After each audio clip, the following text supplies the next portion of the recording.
Down in the Dugout, powered by Scout Scoops.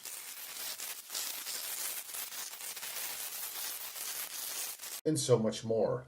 Tonight we got a real big show, real fun show, I think, right, guys?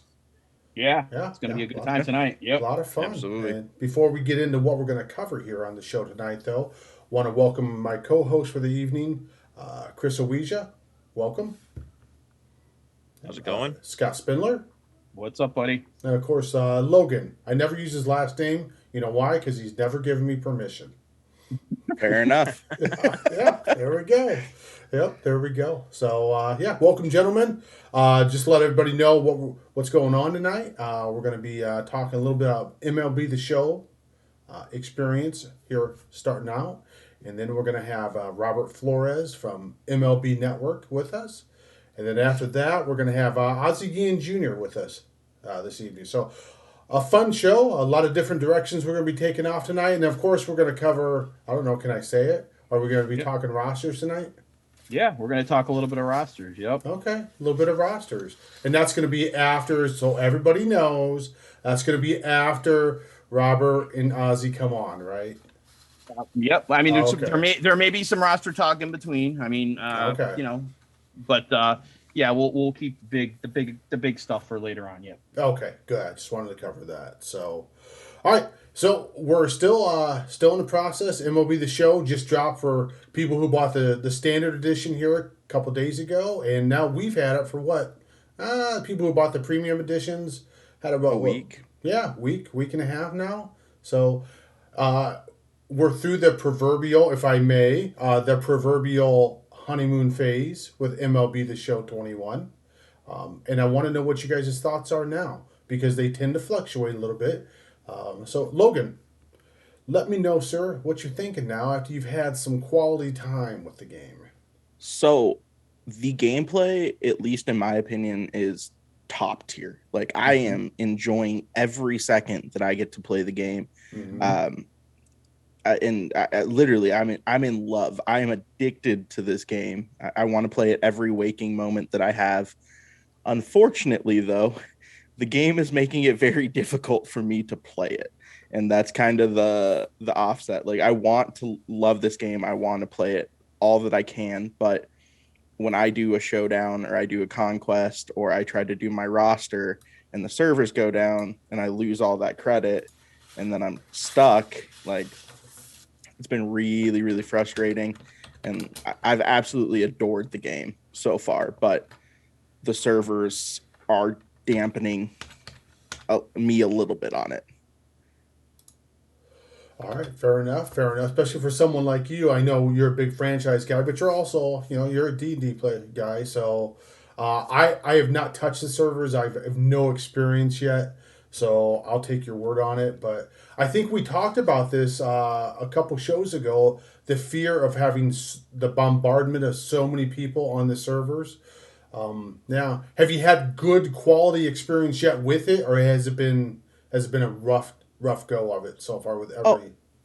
I mean, the servers are rough because you get booted and then you're trying to get back in. But the actual gameplay, like I've played, even with the server issues, I've streamed the game for probably 30 to 40 hours at this point, and I've really, really enjoyed it. Like every second that I've got to actually be on the diamond in the game is incredible.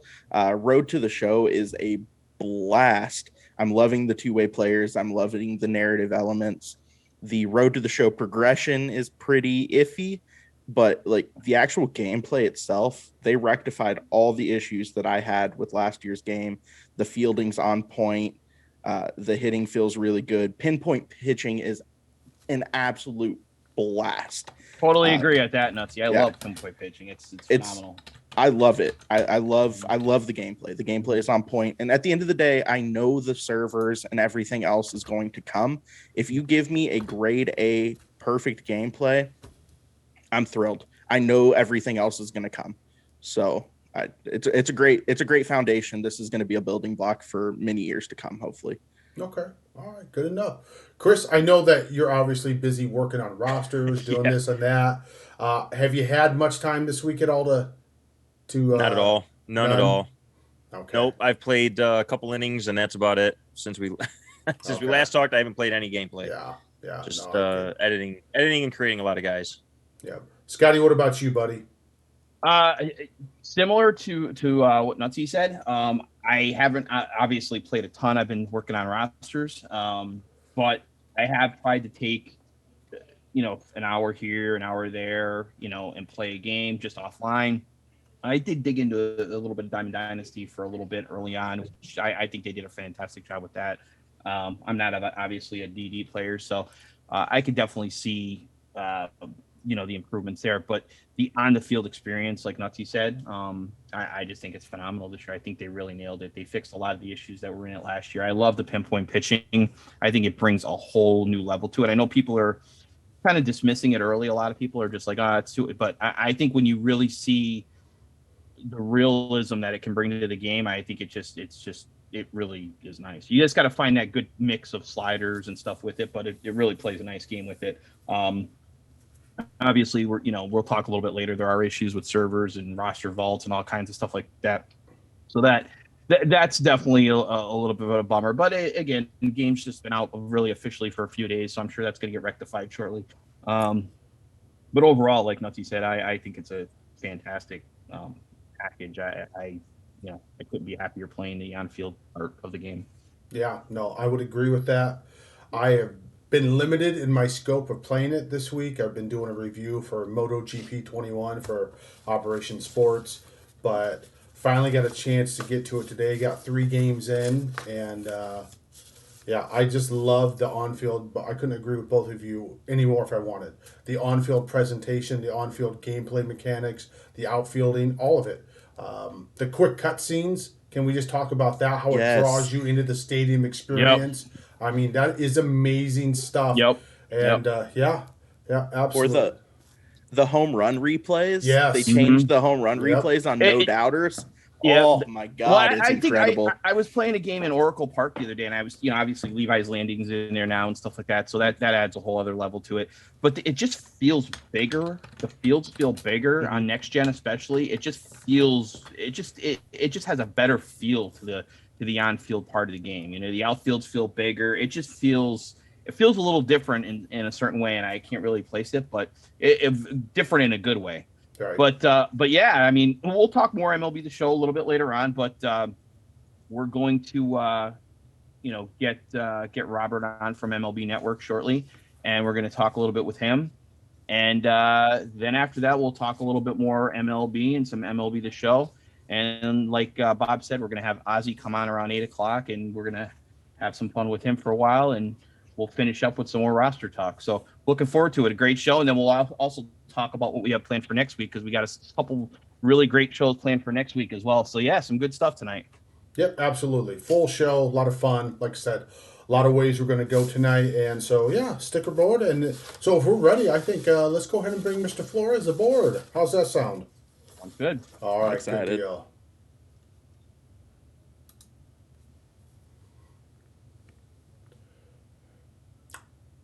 There's the man. There he is.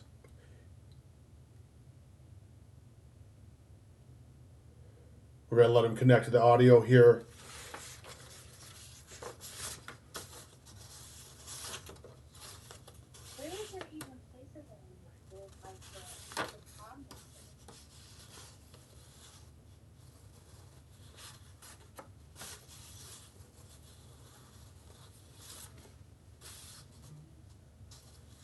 Okay, we just got a small issue with the audio. We'll go ahead and let Mr. Flores' audio connect. So, yeah, the one thing I'll say this before, as Robert comes in with us, is I started playing around with the Stadium Creator again last couple of days, and I saw some amazing creations on Twitter, on social media, stuff that Frisk. Yeah. Yeah, like Frisks is unreal. It's unreal. Yeah, and we're gonna Robert. I think we got Robert. Robert, you on? Nope, he's losing. We lost him again. Oh, hey, what's up? Oh, there we are. All right, all right, cool. We are. Welcome aboard. Yeah, welcome aboard, sir. Thanks. How you doing? Oh, we are doing great. We are doing great. So thank you for asking. Now, Scott here said that you got got the second COVID shot today. Is that correct? Yeah, I did. It's yeah, man. It definitely kind of takes you down a peg. So, Right. Yeah, Yeah. absolutely. Yeah. but so far nothing too major. So that's good. Yeah, good deal. Good deal. Well, we don't want to keep you on forever. I'm sure you probably be rather sleeping right now. So I took a little nap this afternoon, and I'm gonna eat, and I might fire up a stream. I usually stream when I get home from work, yeah. Awesome. but I might fire up a stream since I was a little under the weather earlier. That's awesome. So, for those of you who don't know, this is Robert Flores. He is formerly with ESPN. He's now with MLB Network, studio host for MLB Network and the NHL Network. And we just want to welcome in. He's going to come in. Big video game fan, big fan of Diamond Dynasty in the show. So, obviously, a huge sports fan. So, we just want to thank you for taking your time. We know you're beat down a little bit tonight, so that it means even more that you're stepping up and joining us tonight. So Hey, no, you. this is fun. Thanks for having me. Yeah, absolutely. No, we're excited to have you. Obviously, we're a show built around franchise and franchise rosters and stuff like that, among regular MLB talk. We're not huge Diamond Dynasty players, except for Nutsy here, who Logan in our group here. He's a big Diamond Dynasty fan. We've all dabbled with it a little bit. We're just not huge Diamond Dynasty guys.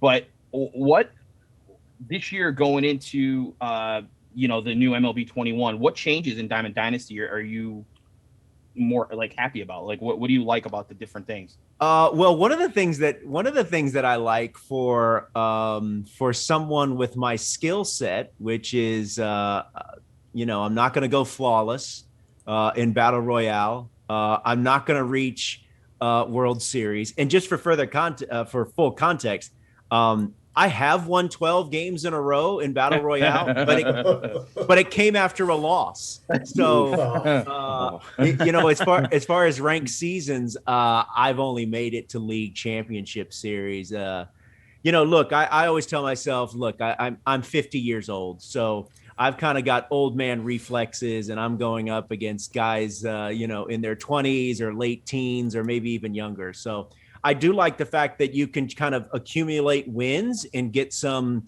cool cards that way, as opposed to, hey, this card is just for if you get to World Series. So that's one of the things that I like, a little tweak that they made. Yeah, definitely. Now I know you're actually part of the game this year, correct? Yeah. So how was that experience? It was great. I mean, look, I've loved. Look, my first gaming system as a kid was an Intellivision in 19. You're as old as me. You're as old as me. Yeah. 1979, 1980. So I've always loved video games going back to when I was a kid. I've loved this title and this franchise. I mean, look, I was primarily an Xbox guy. That was the first kind of new system that I bought. But I bought a PlayStation specifically for this title. So to be a part of this game is definitely a thrill. I think I'm frozen. Yeah, I think we still hear you. I think we can still hear you. I don't know. Yeah. You're still coming through great. Okay, So, hold on just a second. There we go. Ooh, okay. Let me try again. All right. There you There we go. We're back. There we we go. So, Robert, how did that process go? Obviously, we just talked about you being in the game and how much fun that was. But do they approach you? Does your agent approach them, or how did that come about? Well, what happened was, going back to, I'd say in the past couple of years, it was important to me as a couple of years ago was like, we should be doing more as a network with San Diego Studios, with MLB The Show. And I've kind of, I reference it when I'm hosting our show MLB Central. When I'm doing highlights, I'll call Jorge Soler a battle royale god. So I really wanted to for our network and the game to have more of a relationship. Now, I'm not trying to say that I was the only person that felt this way. So they asked our marketing team or the powers that be, that they wanted to get more of our talent involved in the game. And I was thrilled and over the moon when they asked me. I think it took about 3 hours to do. Under normal conditions, I imagine that, maybe I would be in a studio, maybe I would be out in San Diego or something like that. But because of current conditions and the pandemic, we had to do it all remotely. And that was, it was quite amazing how it all came together. I mean, the guys there at Sony San Diego were just, they were great. So, like I said, it took about 3 hours, and just to be part of the game, and people will tweet me, "Hey, you're in Road to the Show." So that's really cool.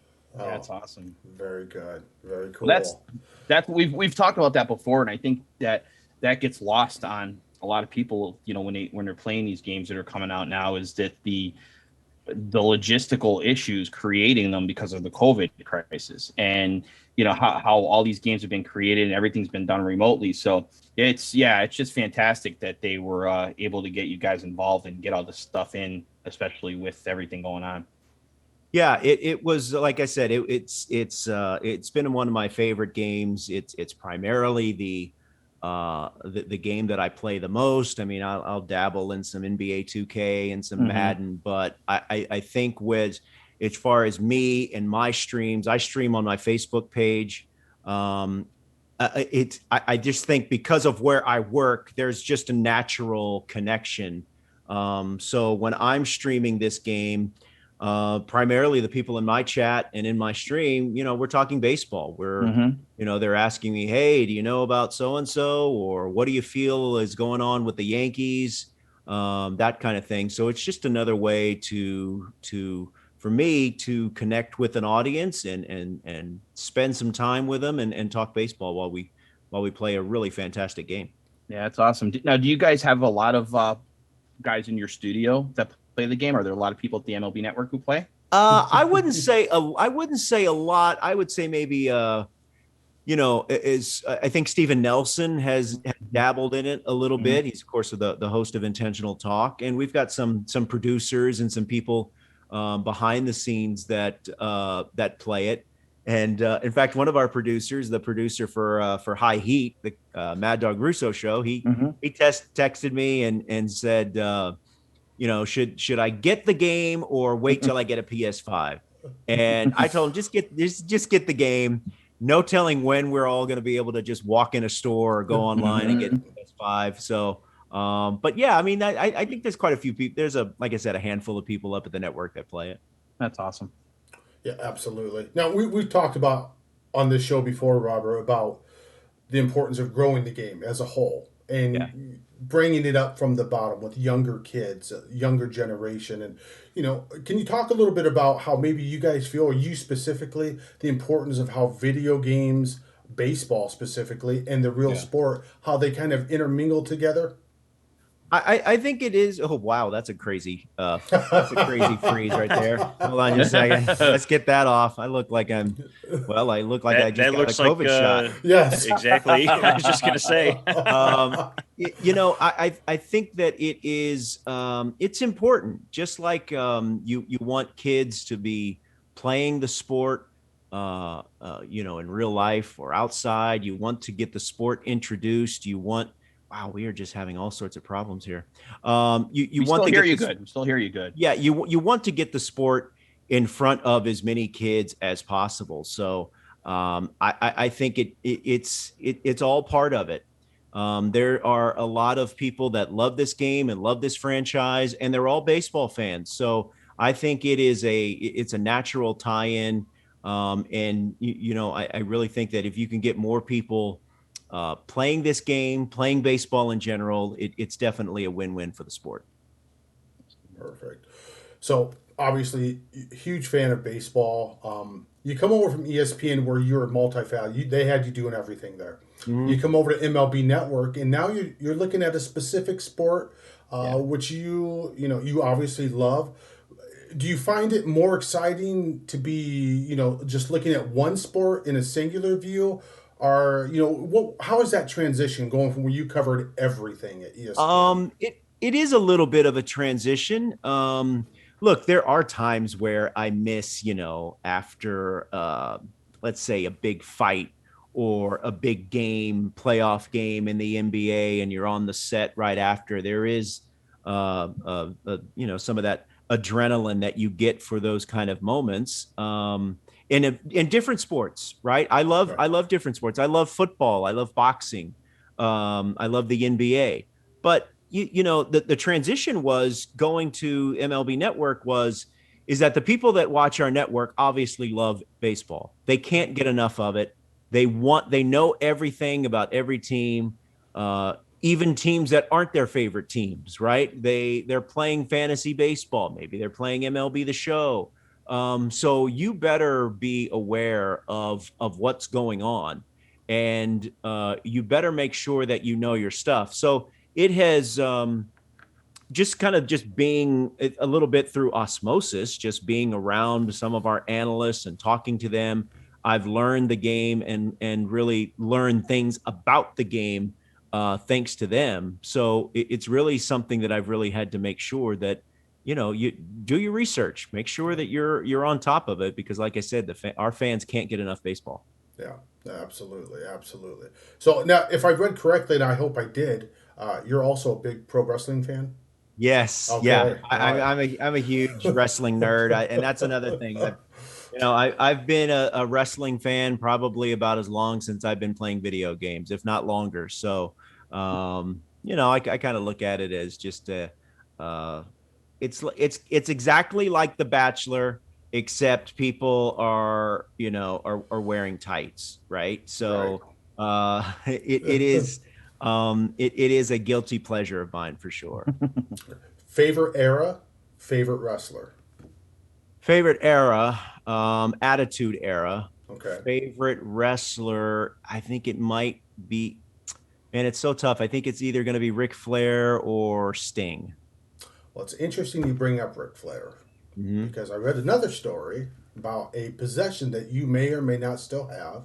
Oh yeah, still got it. Could you talk a little bit about that and how you got that, how that came into your possession? Where it is. Ric Flair. So this was back when he was with Impact, and they were running some shows at minor league ballparks. Mm-hmm. So he visited ESPN.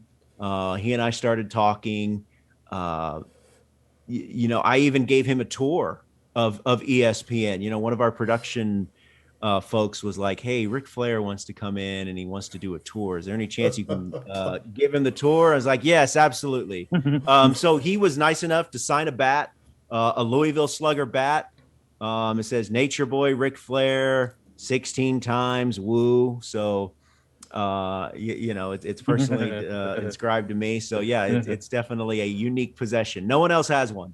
That is awesome. That is absolutely awesome.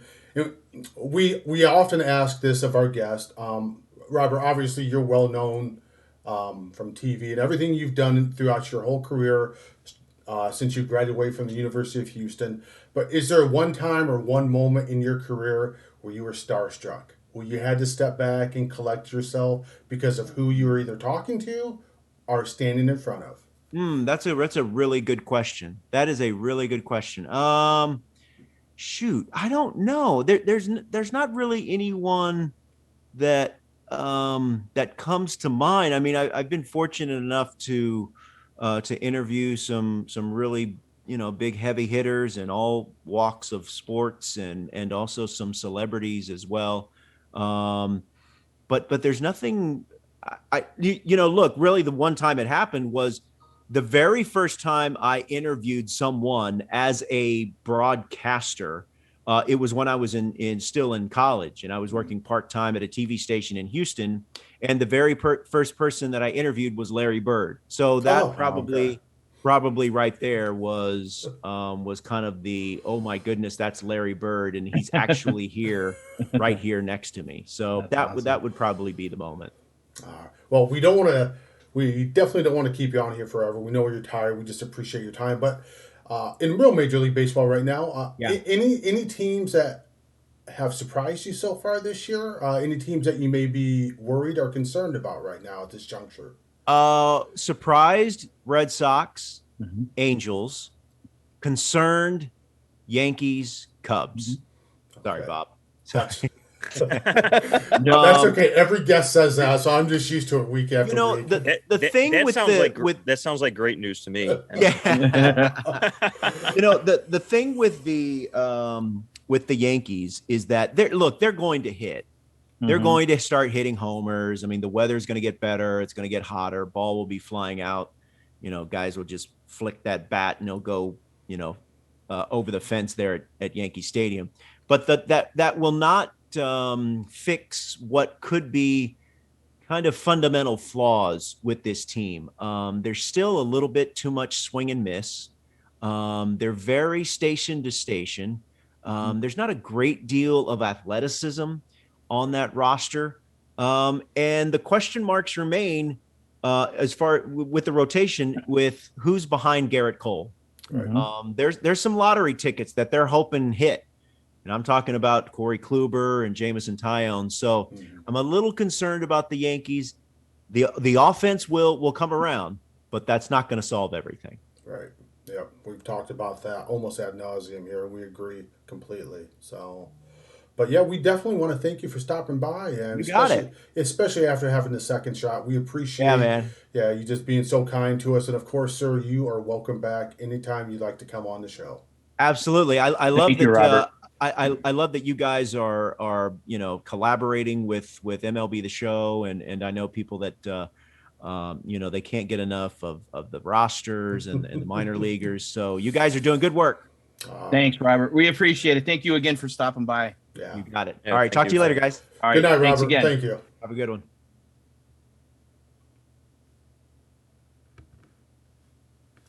Thanks, guys. All right, Thank you. Awesome. Well, that was awesome. What a genuinely fun guy to just have a conversation with. So knowledgeable, and that was a good time. The thing I like about him is that he's just real and honest, and he genuinely loves to play the game. Yeah. You could tell, like, even if you watch his social media accounts, he just loves the game. Some guys get involved in it, I'm sure at different levels, and they're just doing it just because it's part of their job, or he loves the game. He's like us. We play the game because we love the game. So he's just like one of us. So he was great. We've had a conversation going for a little bit, and he was super cool about coming on. So it was a lot of fun to get him on. So very, very, very cool. Yeah, you know what? You make a great point. I don't want to just discard that. You talk about him just being just like us. You can see the excitement when he talks about the game, the excitement about being in the game. I mean, that's genuine. You can't fake that. So that's awesome to see. So so we have Ozzie coming on with us here in a little bit, but not quite yet.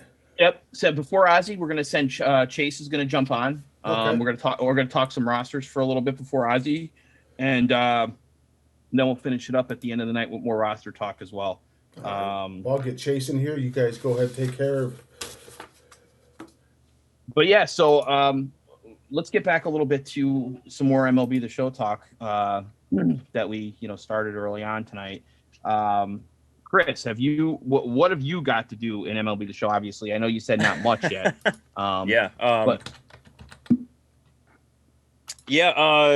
honestly just jumped into a game just so I could feel the haptics. I haven't really done anything since then, since we last talked about it. I've been a little bit in Stadium Creator. Got distracted. Let's talk a little bit about Stadium Creator right now. Yes, let's do. Let's spend some time here talking. Yeah, there's some really great screens that are coming off of Twitter. Yeah. I mean, some people are really spending a lot of time in there. It's not as intimidating as it seems, I would tell people. There's a lot in there, but it's if you understand how it functions, you can really pull off some kind of cool things. I'm not gonna lie. The first time I dabbled into it, I was like, "Whoa, this is it's a lot," and you could tell to really dig into to create, really good in-depth state. It's gonna take a few hours, which at this point, with everything that we got going on outside of, I really don't have the time to spend creating stadiums. At some point I obviously am going to, but I just love there's certain restrictions, there's certain things, no night games and domes and all that kind of stuff we've talked about before. But I mean, I saw some amazing creations. I mean, I saw the Tiger Stadium one. I saw, some of the old Oakland Coliseum, the Milwaukee County Stadium. Then I saw the St. Paul Saints Stadium somebody had created. I think it looks great. That one's very good. Yeah, there's some really, really good. And then we actually have Scout Scoops Park created by Kenny Lindbergh. So we have our own baseball park out there for you guys to play on in the roster vault. Now the big thing with the roster vault, and obviously you go on social media, if you go on Operation Sports, or you go on any forum that talks about the game, or the big thing is they need a search function. Obviously that's right now it's kind of like the interface with the vault, the regular roster vault, the regular player vault, logo vault. There's issues, obviously. You bounce around, even if you're downloading a roster, it don't work. If you're download a player in the player vault, it bounces right back and you have to kind of start all over. So there's a lot of issues with it. But, it's, hopefully that stuff will be worked out shortly.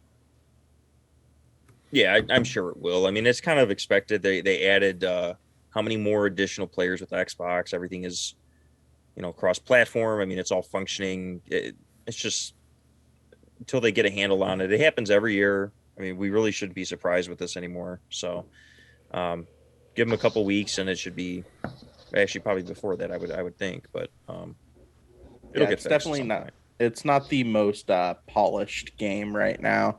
The gameplay is polished, but like the UI, the servers, the vaults, there's just some things that are going to need tweaking.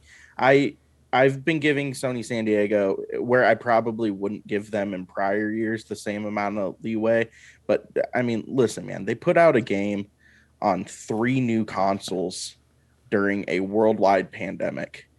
The fact that they were even able to get the game out with as much as they have in it, in the condition that it is in, without being in their studio for the last literally 13 months, is incredible. Yeah, I mean, we just heard that from Robert right there. I mean, his work with them was obviously remote. I mean, we obviously did work with Sony this year, and everything we did was remote as well. So there were a lot of issues because of everything going on. So, it's obviously, it can't be obviously the excuse for everything, but we got to take that into consideration. And like I said before, when we talked, there are some really, really great things in this game. Yeah. The stadium creator, I think, has tons of potential. There's some really, really cool stuff there. And obviously it's going to be built on, that stadium creator is it's not a feature that's going to go away in another year or two. It's going to be there now going forward, and it's going to be built upon. So we'll see a lot more things with it. And who knows? I mean, maybe they'll add things on this year. I mean, we could see updates that add things into Stadium Creator. I mean, that's definitely not out of the realm of possibility, I would think. Typically I like to pride myself on knowing all of MLB The Show, not just 21, but the series. But I do have one question. Have we figured out if there's revolving schedules this year? I don't believe there are. I don't think there is. Okay. No. And actually, that's going to give us leeway. Chase, glad you're on, buddy. But Monday night, we'll talk a little bit later about this as well. But Monday night, we actually have a planned show that we're going to announce later on tonight. I'll give you guys a little heads up right now. But it's going to be a 2-hour show, normal time, 7 p.m. Eastern. We're going to go from 7 to 9. And we're going to do a deep dive into franchise mode. And we're talking logistics in franchise mode around everything. So we're bringing Tim Barnes, who put up a great thread on OS. He's going to come on with us. I've got Frisk jumping on with us that night, and a few others. Logan's going to join us. We're going to get Kenny on with us. We got a few other guys coming. So we're going to have a full 2-hour show, and we're basically just 2 hours of franchise talk. What we like, what we don't like, what we see, what needs to be fixed, what's really good. There are some really good things in franchise mode. So we're going to have a great show around that. Looking forward to that. I know Frisk has some stuff he wants to do on that show too. So that should be a lot of fun, especially since obviously, at that point, it'll be, 3 or 4 days from now. We'll be getting, closer and closer to actually having our full minors rosters getting closer to release. So people will be jumping in, obviously, to franchise mode once the roster is released. So we want to get a deep dive into that franchise mode before that. So yeah, Monday night will be a big franchise show. I wanted to say, speaking of Frisk, I saw that he posted he was actually streaming the show on xCloud to his phone today. And the fact that you're able to do that because it's on Xbox Game Pass and then be able to stream the game, whether it be to your PC, to your Mac, to your iPhone, to your Android, and Bluetooth a controller on and just have the show with you anywhere you go is like ludicrous to wrap my head around. Yeah, it's really cool. I didn't get to try it. I know it streams to actually a browser. I heard it was a little laggy, but yeah, it's great. I think it is the future. I think the fact that you're going to be able to play it on your phone or an iPad is just crazy.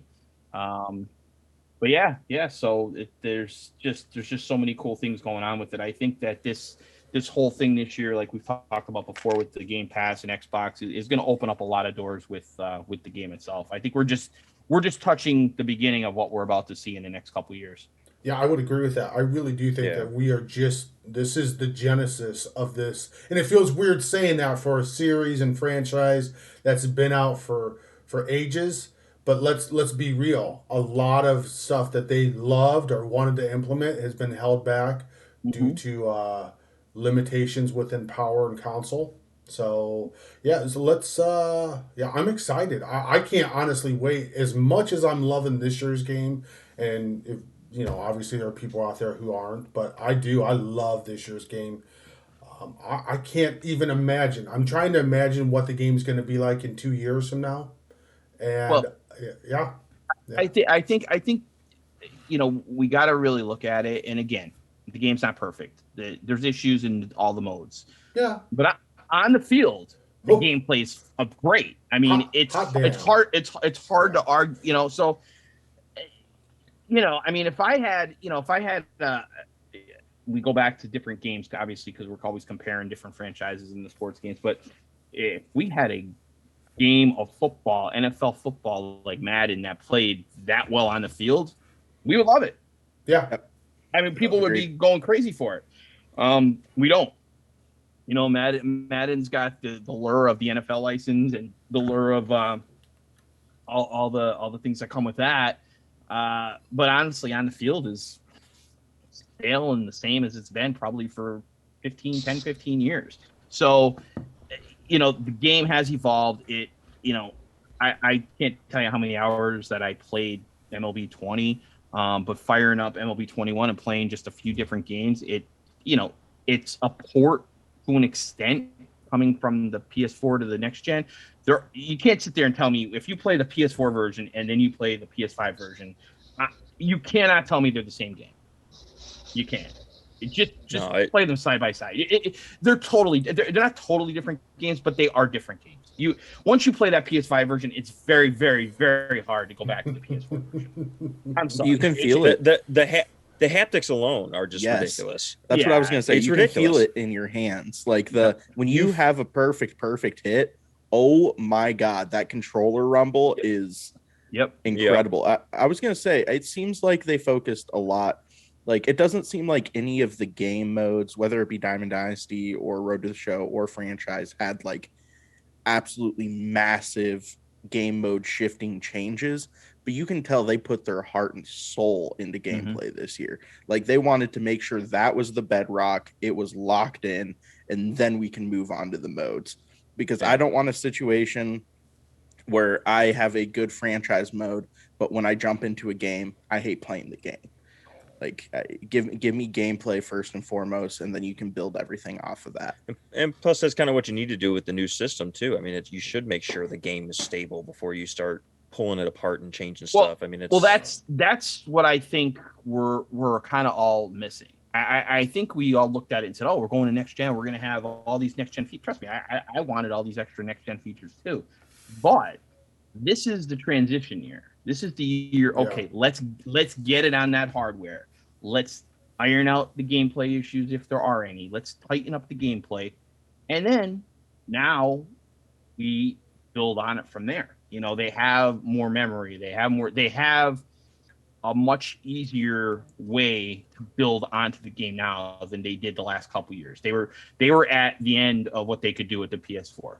Now they have a lot of room to grow on the PS5.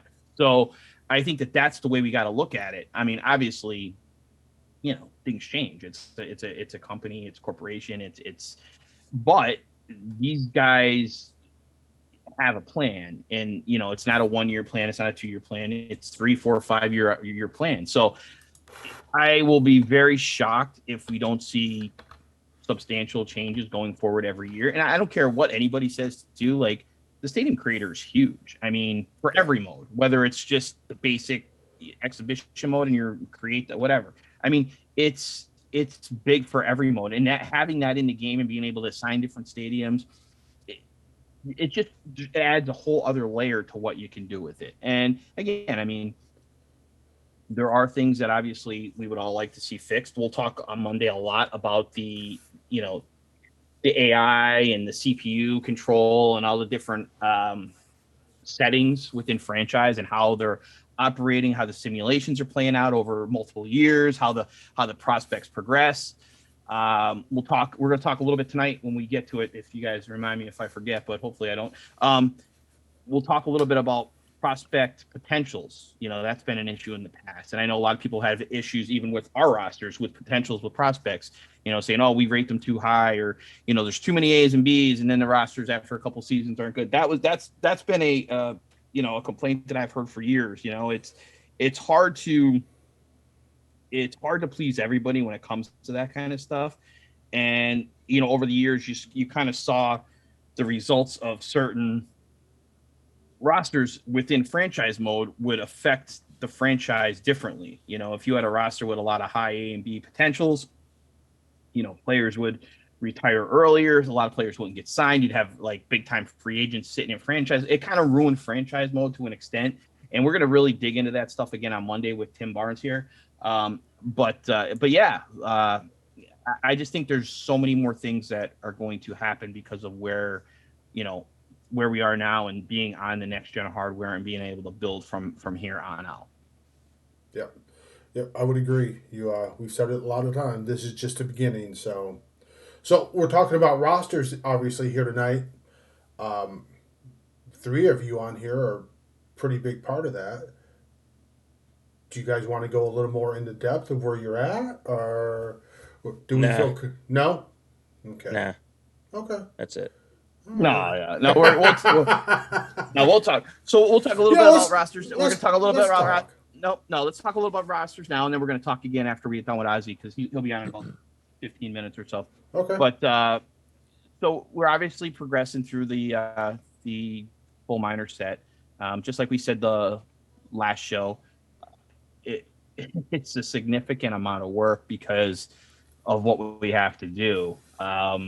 Chase, you want to give some insight on what the process is like right now? Tedious is the word I could use. Very tedious. I myself have done just 5 teams in 8 days now. Mm-hmm. So it's a struggle. I mean, it's a lot of late nights, early mornings. It's very, luckily for me, I have a second TV set up. So I got the PS4 version here from 20, and then I got the PS5 version here. So it makes transferring a little bit easier. But some teams, man, they're missing a lot of players. So it's a massive amount of work. Some teams have more scan guys, some teams don't. Some teams are missing certain prospect, or they're missing a certain player. So it's just, it's time trying to find those guys and then transfer everything over, man. It's kind of been a headache, but we kind of brace for this, so it's a process for sure. Yeah, we've gone through a significant amount of teams. I mean, we're not halfway there yet. We're very, very close to being halfway. I'm not going to give exactly a percentage of where we're at, because I honestly don't know, because it's just such a work in progress. There's things that are going on all day, and we also have lives and jobs and other responsibilities besides this. So as the day's going on, Chris will finish a group of players or a team, or James or Chase, and they might send them to me or put them somewhere, and then I have to get them, and then we have to, get them and put them all in one file, and then we have to go back. There's a whole process to it. So because of the fact that there's a process to it, it's hard to really say, okay, we have 12 teams done or 15 teams done or 16 teams done or whatever, because there are a few teams that are in the process of being done that may be done in a couple hours after the show's over tonight. So we're, know this, we are about a week in since we had the game. I think a little bit less. The game came out at midnight on Thursday last week. So yeah, we've had the game for about a week now, and we've made significant progress in a week. Actually, a lot better progress than I anticipated. I mean, we've had a lot more free time because some of us took some time off after the game released to actually get some stuff done. So we've made significant progress, I think, over the last 4 or 5 days, especially. We're moving at a pretty good pace. And again, we're not going to give a date that we're going to release the roster. We're not going to give a time that we're going to release the roster.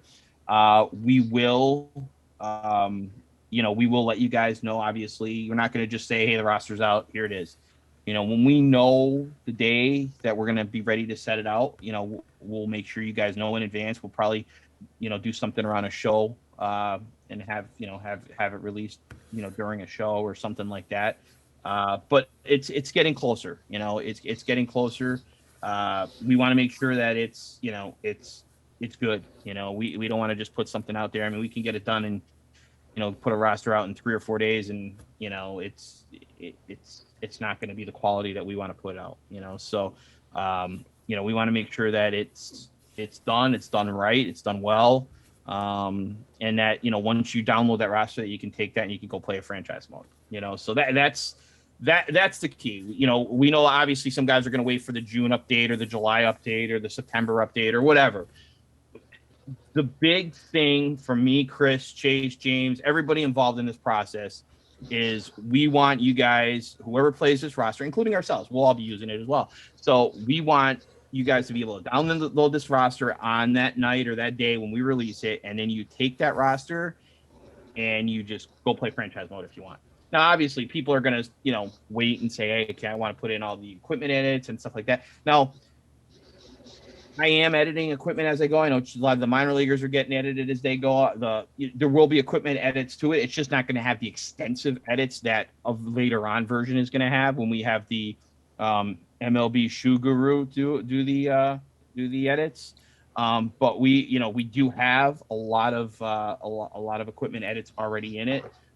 So it's not like you're going to take this and it's going to be all like fake equipment and stuff like that. This roster is going to be ready on day one to play a franchise with if you want to. It's going to have real players in the free agent list. It's going to have all 93 guys on the teams. It's going to be ready to roll. We're going to have all the players that are missing added. So it's going to be franchise ready, when we drop it, soon. Now you guys obviously have been doing this for a while, and most people they're concerned. Their number one concern, and rightfully so, is the release date. Okay, but Chase, you just brought it up. You talked about things being tedious, and to give a little insight, when you guys look at a roster as a collective whole for a team, what is the most tedious aspect when you take on a certain team? Does it change from team to team, or is there one thing that's always okay? It's time to do this aspect, and yeah. Could you guys talk a little bit about that? I mean, me and Chase have been kind of going back and forth the last couple of days on this because, we both knocked off a bunch of teams over the last few days and we've had some spare time. And each team is honestly totally different. It just depends on the team. Yeah. You have some teams that are loaded with pitchers. Right. Like San Diego. Chase was just working on San Diego. And, I mean, they just have a ton of pitching, a ton of depth in the minor leagues, a ton of prospects. But then they've traded a lot of their position prospects away over the last couple of years. So they're a little bit thinner at some positions. Same thing with Kansas City. I know James is having some issues looking for some prospects for Kansas City. So you kind of have to dig into each team, I think. And you got, there's certain teams you look at, like if you go through the rosters for, a team like the Red Sox, which I was looking at, and they're not missing a ton of players. They were missing very few and some top prospects and stuff like that. So it wasn't that hard to complete them. That team might have taken 5 or 6 hours to do, or maybe even less. Whereas, a team like the Marlins, I worked on the Marlins this past weekend. And I mean, I think the Marlins took me like 12 hours between 2 days to do because there were just so many missing players, fortunately for us, we've gotten a lot of help from the community. We have different people helping us out with different things. And, we appreciate that. And, this year is it's a different year, because of the transition to PS5. So it's a totally different process. But Chase, what do you have to say on that? What do you think? I sort of agree with you on that. Yeah, it just depends on the team, man. A team like the Padres, they have like more pitchers than the game allows you to have, so you have to kind of pick and choose who you're going to keep, and then you have a team like Kansas City in the default roster. They have 13 shortstops. So now you got to move guys around just to get more pitchers. So it's tedious in the fact that, like he said, like a team like the Red Sox, they already had a bunch of guys by default, so the work is minimized. But then when you get a team like, Kansas City, where maybe 65% of the roster is, real players, everything the other 45% or 35% is fake. It gets tedious trying to figure out who do I keep, who do I let go, yada yada yada. That's the issue I ran it with San Diego was, they have a ton of former major leaguers in the minor leagues, and it's like, okay, so do we keep these guys or do you go prospect heavy? So I just created everybody, and this, we'll in the end we'll see who gets chosen and who doesn't. For me, that's been the tedious part, is these teams that are loaded at certain positions, but there's not enough to fill them right now. And Chris has been working on the White Sox. So Chris, why don't you talk to us a little bit about the process that you're doing with the White Sox? Yeah, the White Sox just have a lot of there's a lot of guys that need to be replaced. A lot of devs are on that team, so obviously we're going to replace them. On the pitching side, they are definitely an organization that's very top heavy when it comes to talent in the minors. So those guys are in the game. But down to once you get below like the top 10, 11, 12 guys, it's really just like a free for all in terms of how you want to rank guys. I mean, if you look at Baseball America's top 30 versus MLB's top 30, you're going to see some very different guys on that list. They might still all be on that list, but they're going to be rearranged in very different orders. So the pitching side of things, though, there's a lot of guys missing that I've been working on getting in there. And kind of like how you guys said, team to team, when we're doing these, like when you get them done, it should feel like the organization, like the Sox. Like I know who's going to be included on it, all 93 guys, and it feels like the real life White Sox. If you look at like the positions that they're kind of notorious for not having a lot of depth this year. There is no like backup second baseman that has as good of a future as Nick Madrigal. There is no backup shortstop that can make the same impact as Tim Anderson. So like there's a lot of guys in there, but you're going to see that it's going to feel more like if you are going to run a franchise long-term with them, you're going to see the holes in the organization where you should focus on your draft or, trade a guy to maybe fill another position. So it is kind of funny how it works out that way. But that's also how you know if you did it right. It should kind of represent that team really well. Yeah, no, Chris is exactly right. So, the team, we're trying to take an approach where, we put these out all the time. We've been doing this for a long time. And when we get these sets out, we get all kinds of feedback, right? We get, well, you're missing this prospect or you're missing this player, so organizations have a lot more than 90 or 93 slots. They have, disable lists and, development squads and multiple levels that aren't in the game.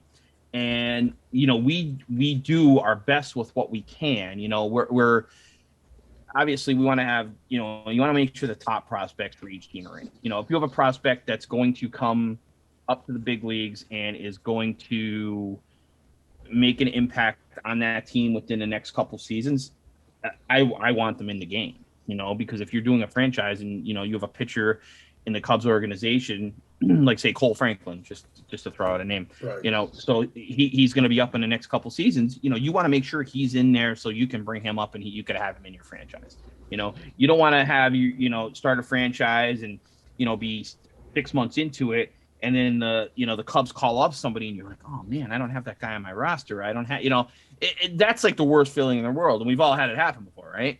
So Yep. you want to make sure that you have the guys that are going to be called up this season, next season. You want to try to, again, it's a crapshoot. You're not going to get them all. You're not going to get every single one that you want to get, but you want to try to get as many of them as you can. We're not going to have top 50 for each team. It's impossible. I mean, you got to remember there's a 27 man or 26 man major league roster. There's guys that are on the 40 man. There's free agent or not free agents. There's multiple AA and AAA guys that you need in the organization. There's all different kinds of reasons why you're not going to just be able to put 50, 18-year-old prospects in the game. It just can't happen. We do like to have as many of the top prospects in there as we possibly could. Hopefully we can, add more as the season goes on.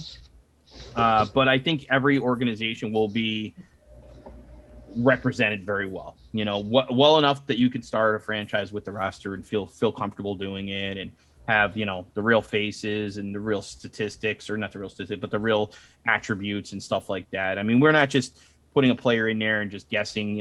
These are meticulous. We're meticulously rating these guys and going through stances and windups and pitches and stuff like that. So this is a serious project. We obviously take a lot of pride in doing it, which is why we've been doing it for so long, and which is why we do it the way we do it. So again, I mean, we would love to have it out tomorrow. Obviously it's not going to be out tomorrow, but it will be out soon. Give it time. We're way ahead of schedule from where we thought we were going to be. I mean, we talked a little bit earlier. Logan was talking with us, and Logan, what were you thinking a time frame on this roster was? I've been telling people a month from launch. That was what I had been trying to tell everyone. That was based on my interactions with you leading up to launch. I thought that a month after launch was a safe bet. Yeah, I think that's that's what we initially thought. I think but I think we're well within that time frame. So if I had to guess, it's going to be well before a month. It's not going to be a month. We can pretty much say that. So I think it'll be shortly. It's not going to be this weekend. It's not going to be tomorrow. It's but it's not far off. So stay patient. Stay tuned. Follow us. We'll give updates every couple days on this show. I know Monday night we have another show where we're going to really talk franchise mode on Monday night. So Monday night we really plan on giving you guys a huge update on where we're at, because by Monday we should have a really good idea of where we're at and what's left. And I think by Monday we may be able to give a time frame of, maybe not the exact day, but maybe a 3 or 4 day window, and say, hey, the roster may fall between that window. So hopefully we can do that on Monday. But we're getting very, very close. It's moving well. Okay, good deal.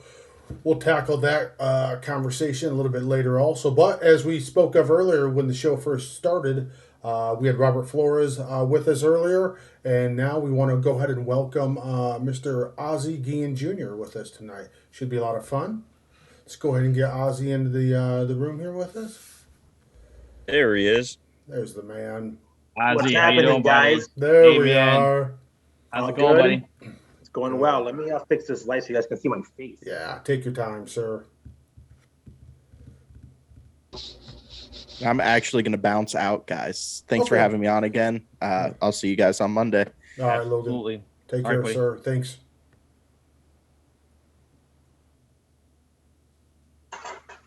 There's a question I have. I want you guys to address. It's behind the scenes stuff. Mhm. Just remind me when we get back. Yeah, to the we're subject. gonna get back at the end. Yeah. For those of you guys that are still listening, at the end, after we do our interview here with Ozzie, we talked to Ozzie for a bit. We're gonna spend the last 20-25 minutes of the show. We're just gonna talk. We'll talk rosters. Ozzie's obviously welcome to stay on and join with us. I know he's used our rosters before, but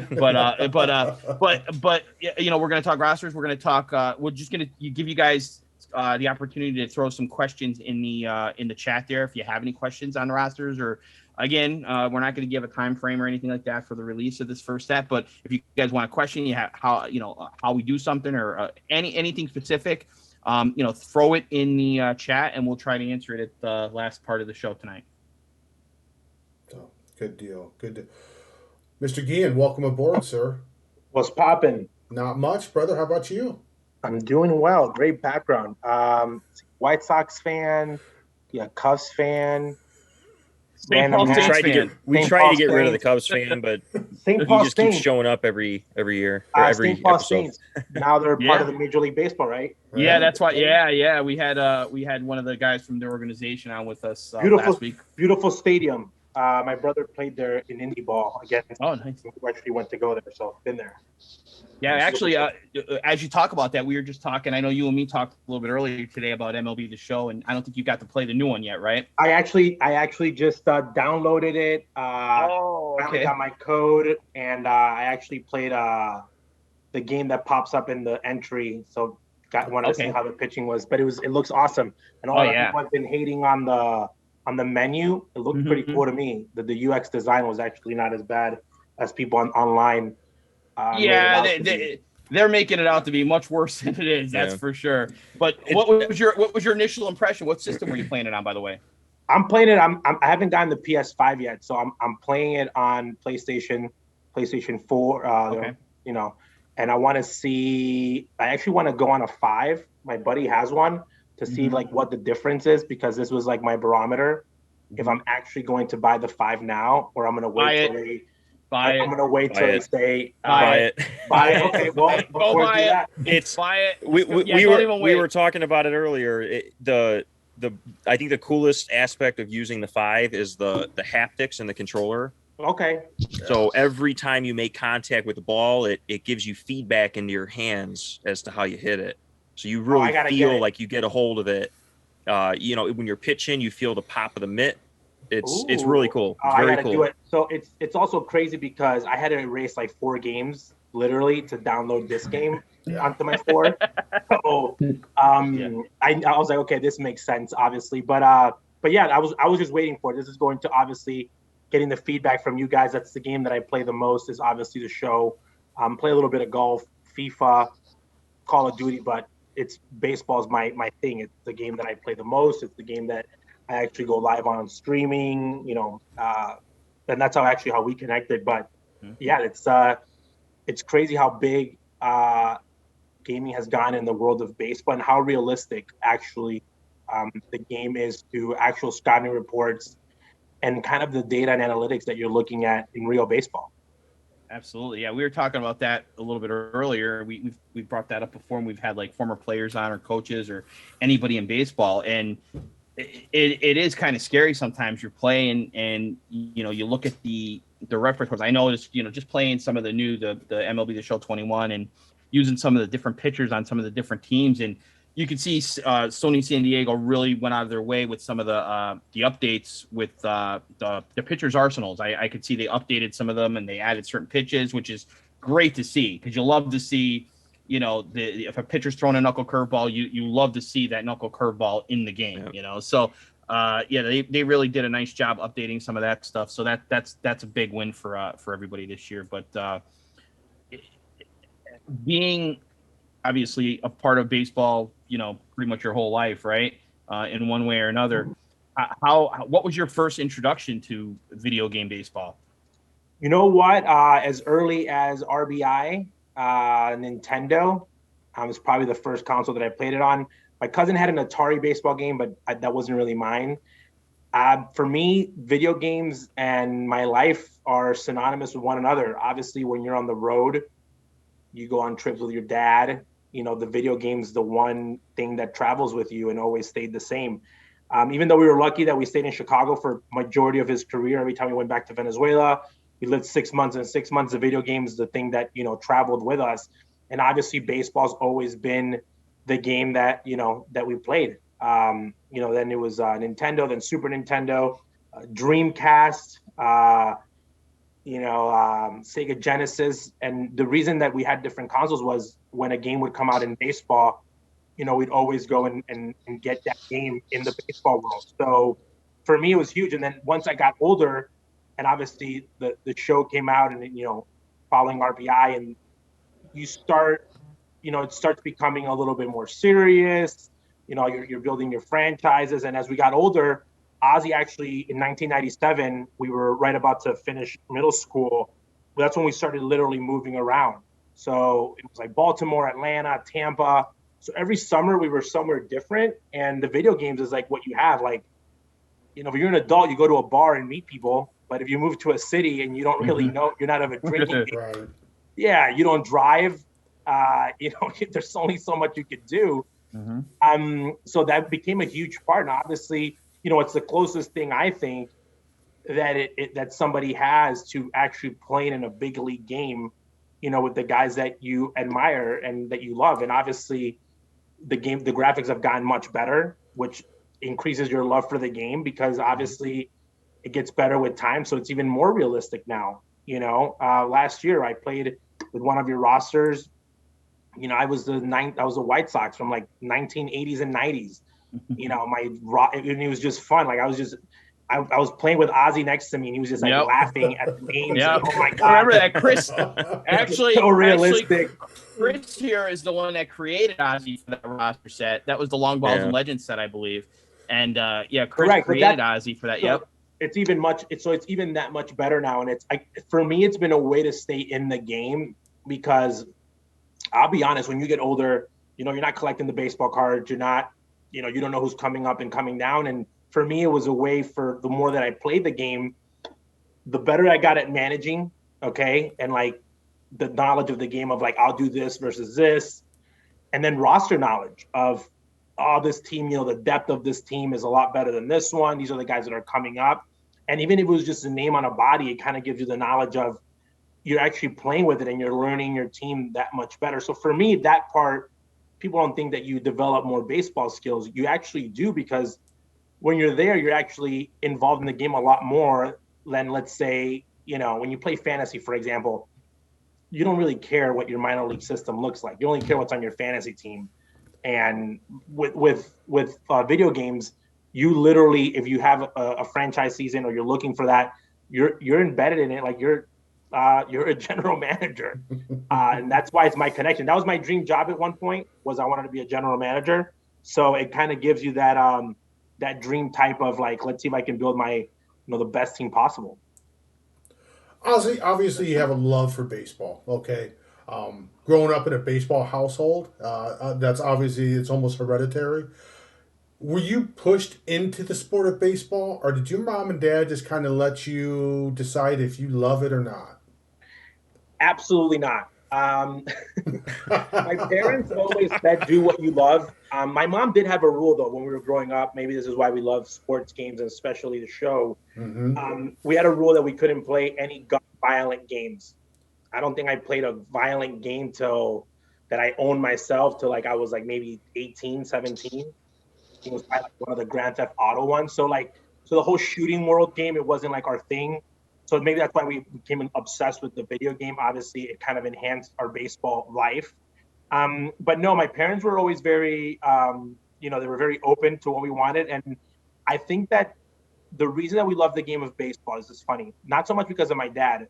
My whole family's obsessed with baseball, but my mother did something a lot of moms don't do in the game. Usually go to the stadium and moms either leave you with the babysitter or leave you at home, or they send you to like the kids' playroom. My mom would make us watch the game. Like if we're going to the stadium, you guys are sitting in your seats. And we were very fortunate that Ozzie at the time, when the new stadium was built, for one Christmas, he asked us what we wanted. And we said, we don't want to sit anymore. We want to get the seats as close as possible to home plate, because the family tickets in Old Comiskey Park were a little bit higher. Well, they weren't horrible seats, but you weren't behind the plate. So actually, Ozzie got 7 seats in row 3, which is now the scout seats, as a player. And we were maybe like 7 and 8 years old. So I grew up watching not only the Sox, but watching Major League Baseball, 80 games a year, 75, right in that section. And obviously, when you I think that's what you become a fan of the game. Like, you will not only love your team, but you love other players and you dislike other players. And we used to have this thing, like, it was like a big deal to us. Like, if we would heckle you or like we cheered for you, we like to get a nod, and like team players knew that Ozzie's kids are behind the plate. That's what they do.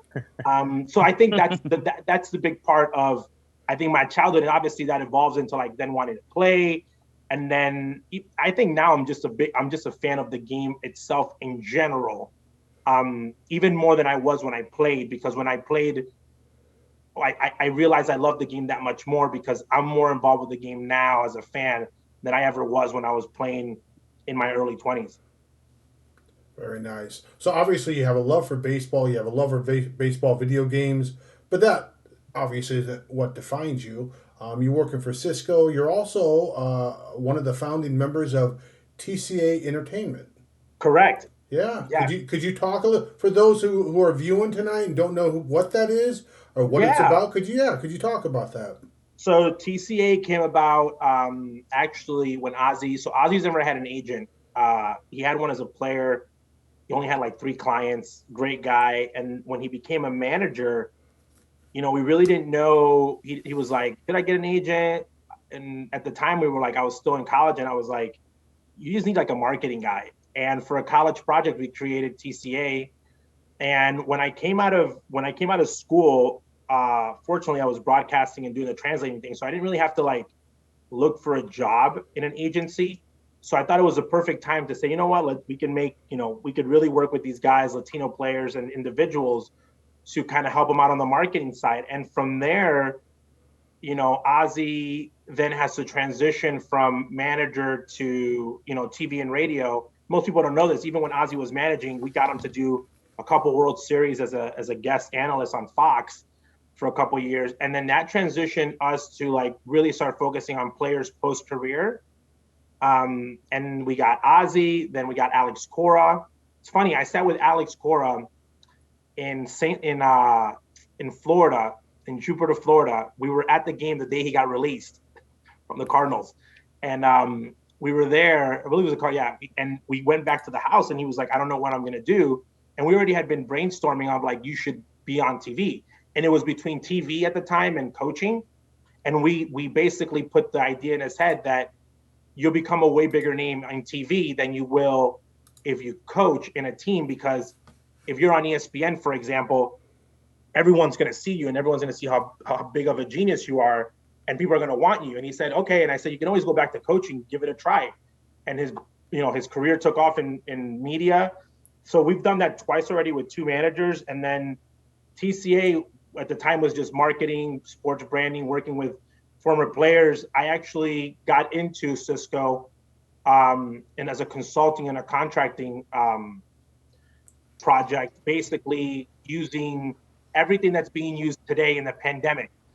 We were trying to see how Cisco products were going to be working in a world of like having better security, no lines for concessions, kind of the power of the network, and having the power on your hand to basically be able to order anything you want on your phone.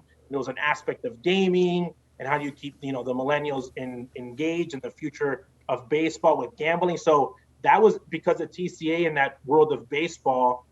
I kind of got into Cisco and then revolved my career to another level. But I've always wanted to combine those of like the world of baseball and business. I always said you can be a part of a team and grow a winner, which is very hard to do because it's like literally, it's like working for presidents. You're only as cool as whoever's in office. And then, or work on the side of the business. And we've been very lucky. I have a great partner that's allowed me to, be able to do a lot of really cool things. So yeah, it was kind of like a pet project that's turned into something really cool. And from there is like, that's how we got with La Vida Baseball and the podcast Being Guillen and gaming. So it kind of all lives in this ecosystem. I've always told myself, which I think is really cool about your group, if you have a hobby or a passion, okay, if it's video games, if it's right now this new feature, if it's building stadiums, I'm looking for a guy to make me 2 uniforms. Dr. Sublime made my player. But if you have that talent okay, that you can get on the system and do something amazing, do it. You know, you don't have to make it your full time, but like if you do something, that's how you're gonna get better, and that's how you're gonna if you eventually love it that much, you eventually will start getting paid from it, because that's the reality, and that's what I've seen, and that's in today's day and age, that is so doable. And that's me. Like if I want to do something, I'm doing it. Right. So, and I want to bounce to this back to when you obviously your dad's first year in Major League Baseball was 1985. You were born, I think, in 85 or 86. 84. So 84. I was a year old. Okay, you were a year old. All right, so it's 1992, and so at that point, even though you were young, you were used to seeing Dad go away for the summer, and even when he visited, but you knew Dad was busy during the summer. All right. 1992, Ozzie hurts his knee, colliding with Tim Raines, and you have Dad home for the whole summer.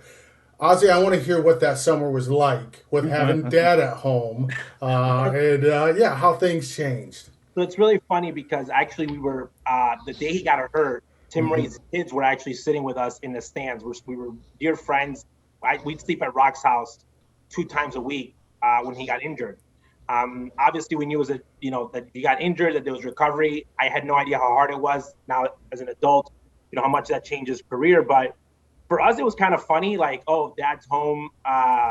Let's get him to do stuff. So it's really the only season that Ozzie was ever involved as us with kids in Little League, okay, was the year that he got hurt. So it's a funny story. We moved to Berwyn, okay, the town of Berwyn in Chicago, and we then started playing, now that I'm an adult, illegally under one of our best friends' addresses to play in the town of Cicero, because Cicero just had more people, the teams were more developed, and we had done it already right. I think we did it a little bit for the summer before, and no one had made a big deal. Well, guess what? Ozzie's hurt, so he starts coming to all the Cicero games.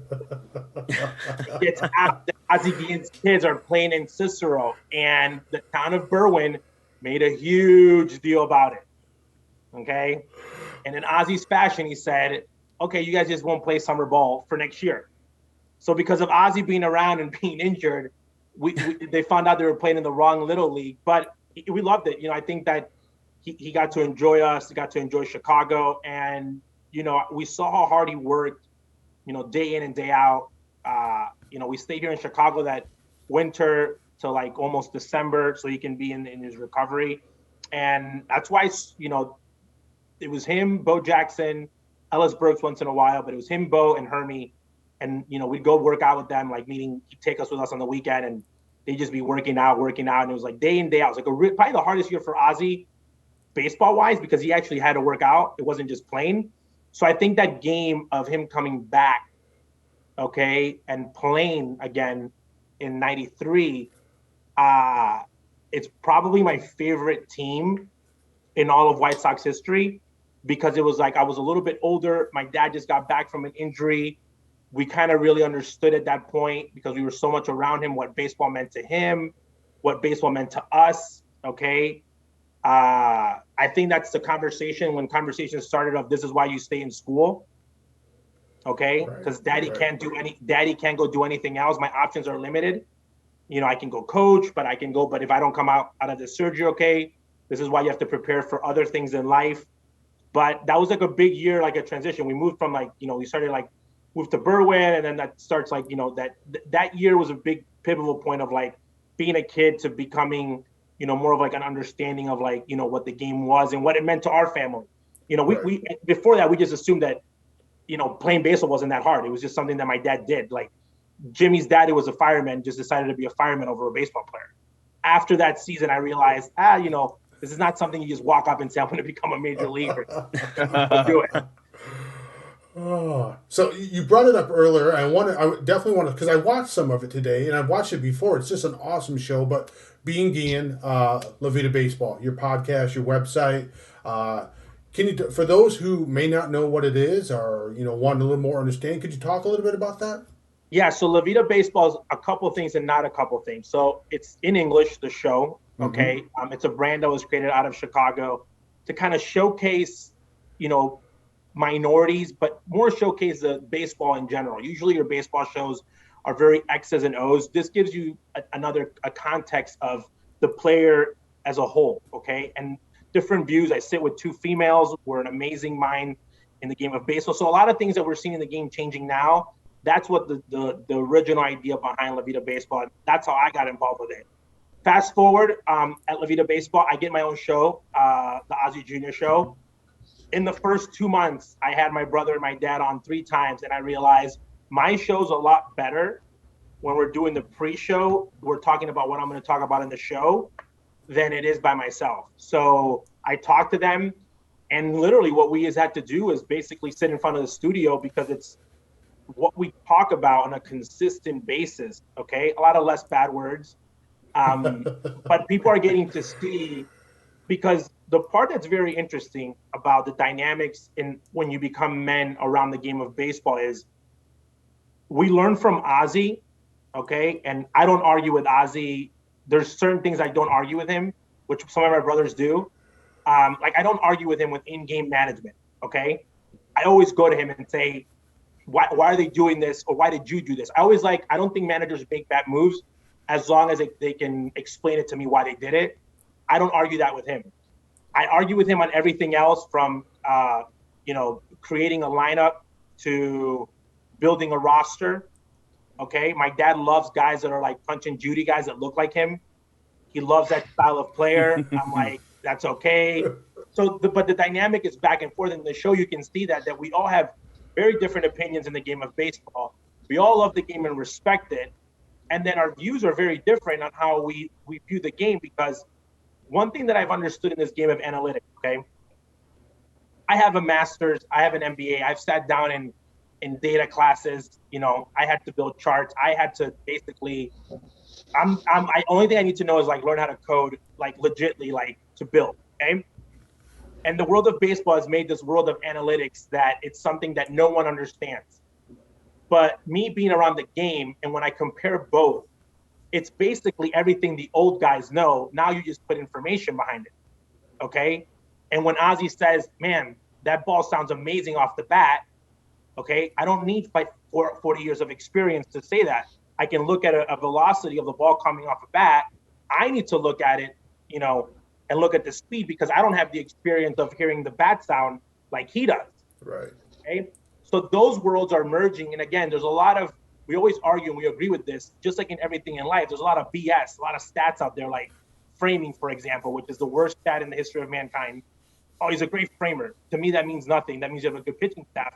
But that's where we discuss, and that's where the show kind of gets its energy, because Ozzie's extremely vocal, okay? He's actually changed a lot since my kids have been born and the last 8 years, because we grew up in the mindset of you don't bend the knee, you always say the truth, you stand up for what you believe, and you stand up no matter what. It's very primitive, very Venezuelan, especially where we're from. My parents are from. The only thing you have is, they like to say, is your word and your balls. Like, that's all you have, like nothing else. And my dad comes from that environment, chip on your shoulder.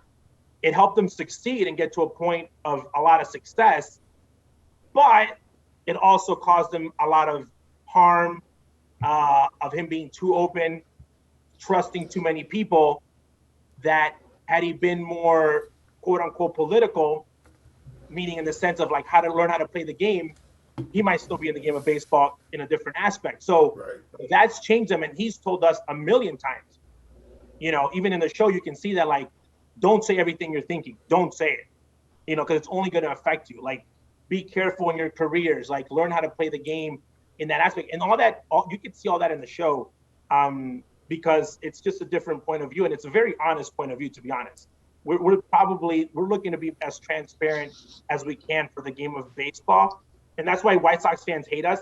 Okay, Cub fans get confused. They're like, wait, why are these guys talking about the Cubs? Because I'm realistic. I don't care, and it's hard for me because, like, when I critique a manager, for example, people think that I'm coming from a place of like hate or that I don't like someone. Like right now, like before Tony came, I thought Ricky Renteria was the worst manager that's ever walked the face of the earth for a lot of reasons. I'm not talking about him personally as a man, great person, I bet. As a manager, never improved, Okay, he literally got worse as time happened. Grandpa Rossi, for example, I wasn't a fan of his when they originally thought about him, but after his first year managing, I was like, hey, he's not bad. He's gotten better with time. He's doing a really good job. I really like this guy. So, but when I say that on the air, people are like, oh, it's because your dad's Ozzie. I'm like, no, like I know right now my dad's a better manager, in-game manager, okay, than 90% of Major League Baseball today, because the game's so predictable now. Like, you don't have to worry about who's managing against you. The competition level is night and day. When Ozzie was managing, it was like 10 guys in the game that potential Hall of Famers. Now it's like, oh, I got to manage against Rocco. Rocco's the best up and coming manager. Tony's 88 years old. So Joe Madden's still so the game has changed on that. So, but when I'm critiquing, it's very hard for me to differentiate that. And we want to make the show like, we want to give people information. We want to entertain them, but we also want to be as honest as we can. Right. Great. Obviously, we know the background of your family and that, and what baseball has meant to you guys. I do want to know, since you have such a deep knowledge, not only of present day baseball, but of past day. You have MLB TV around in the 50s, 60s, 70s. Who is the one player that you're tuning in to watch from that era, and who is the one player right now in Major League Baseball that's going to have you stop and watch them every time currently? That's a great question. So I have this weird thing. So a lot of segregation means a lot to a lot of people. Mm-hmm. Okay. To me, I think it's a moment where the game changes. Okay. You always have to adapt to how other people play. And I think that's like when you started bringing Latinos, African Americans, the game sees like this little evolution of just the game being played different. I would have loved to see Babe Ruth play just because I want to see how good he was. Because the videos that I see, I'm like, were you that good or was your opposition that bad? Right. Mm-hmm. Okay. That's my ask. From the 1950s, I really would love to see I really want to see Willie Mays playing. Or like a Mickey Mantle, because from that standpoint, and I would obviously love to watch the Yankees team. I want to see how much better those guys compare just natural talent. Okay. Because I'll give you an example. Hank Aaron, probably one of the best players of all time. He was just the king of consistency. He wasn't like this guy that you saw and you said, who's this freak of nature? Right. 6'2" guy. I think like when I think Willie Mays, I think guys like that, I'm like, wow, I really want to see that, what those guys offer because of Mickey's, leaving, home to first, those times. I really would like to see that and compare. Today, a guy that I really, really love how he plays baseball on the field when he's not making mistakes mentally. I hate everything else about him, and he's from my homeland. I hate the selfies on the field. I hate there's a time and a place to do things like that at the right moment. I love Ronald Acuna. Mm-hmm. And because he can change the game in so many ways, okay? And this was Javi Baez 2 years ago, and Tim Anderson could become that guy. I love guys that I'll pay a ticket for a guy that, because you're going to go 0 for 4. That's going to happen. Yeah. What guy can change the game, okay, offensively, not only by getting a hit, but by running the base as well, by making a great defensive play, by having a 10-pitch at bat. I love guys like that. I love guys, and that's hard to find, man. A lot of guys now strike out a lot. They don't care. Run around third, no outs, and not driving a guy in. When I played baseball, you could have gotten 5 hits after that. You were going to bed devastated because you didn't do your job. Now guys don't care. That's the difference in the game. But I love guys that are very exciting to watch that you don't know. Just like I still love pitching. I love guys that are workhorses. Rodon, for example, he just threw the no-hitter. I love that because that's just complete. I know people don't like it. You're just on. And I love that fire and that drive. That's gone away a little bit from the game. We've made the game change for us. And I say us, meaning the media, the analysts. That's why nobody goes more than 5. It's not because you physically can't do it. We just changed the way people got paid. So that's the difference of when you're looking at the game. And again, I think that's why it's harder to find guys like that now. 1990s, like 1980s, 90s, I can give you a list of 100 guys that just played hard. They weren't great, but they'd be fun to watch because, they were nuts. They would no respect for their bodies.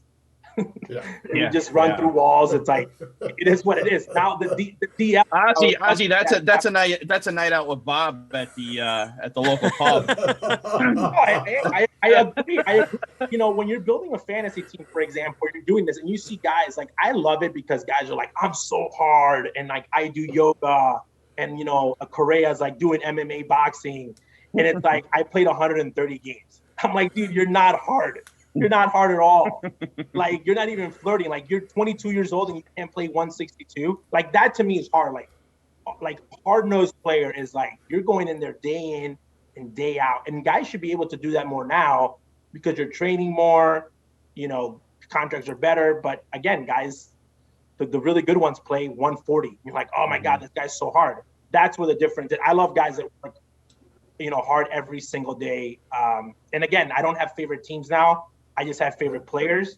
Only way that I root for you is you're my friend, and you can be the worst player. I don't care. If you're on my fantasy team for that given moment, and if I like you, if I like you, if I respect the way that you play, I'll give you an example. Anthony Rizzo, big fan of him. Yeah. I used to have a jersey that had 13 like Rizzo on it.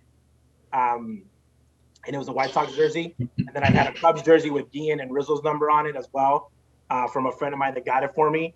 But I love how he plays. He brings the same thing to the stadium every day. He's a fun guy to watch. Baez. But again, I root now for players more than actual team. Right. Let me ask you this. I just made you the commissioner of Major League Baseball. Now, I don't have that authority, just so you know. I want to clear for legal reasons. But you can change one thing about the game today. What would that be, Ozzie? Well, number one, it'd be amazing because Rob Manfred wouldn't be the commissioner.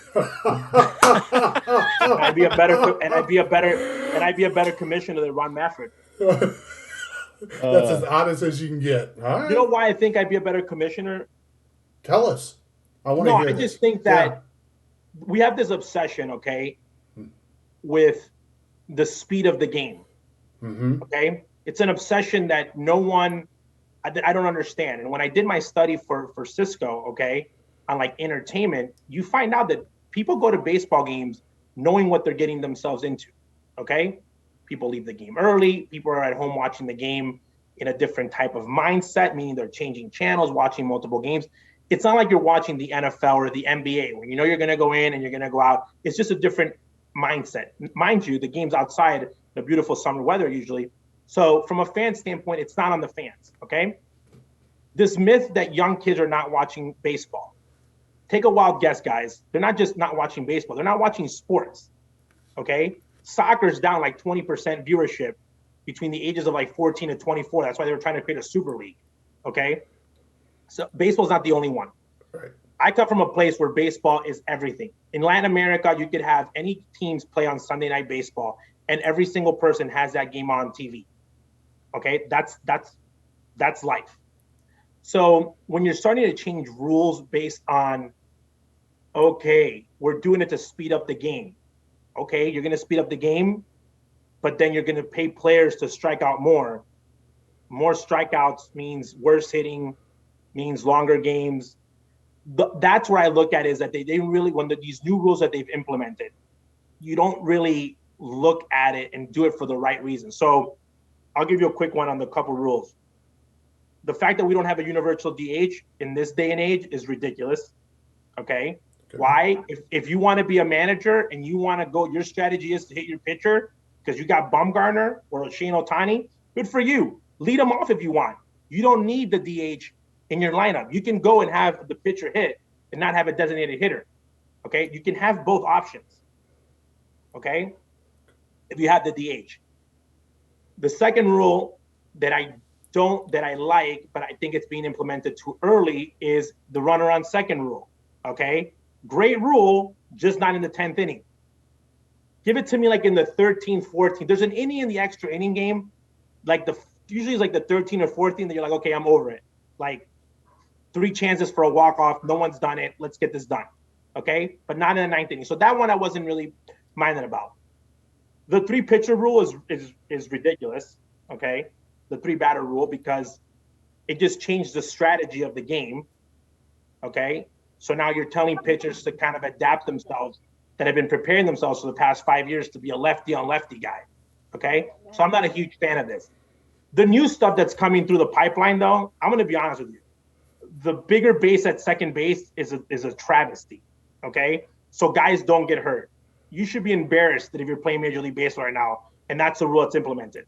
The one that, we're going to have the mound further away because that will help getting more hits. Or we're going to ban the shift because no one on the other team is legitimately smart enough to hit the ball the opposite way and get 2 hits, and then they're not going to shift you anymore. So all these rules that are being implemented on things that make absolutely no sense, those are the things that I'd be worried about. One that I would consider, and they haven't, I would really consider relegation, okay? Because I really feel that in the last 20 years, okay, and this is when I feel I get mad at Chicago fans especially, because when you compare the years of like the tanking, okay, per se, now they use the word rebuild, but the years that you saw, there haven't been 20-year runs, okay? Like you look at the Pirates, you're like, these guys are never going to be good. Okay, like they're not even trying to be good. So why do they deserve to be in the big leagues? Okay, and that's why teams like the Sox, like the Cubs, they go on runs, and then they say, okay, let's back it up a little bit. But that's okay because they're actually still trying. There's teams out there that are not even trying. Like legitimately, they're not trying. There's at least 9 of them that are like, it is what it is. And they get paid for it.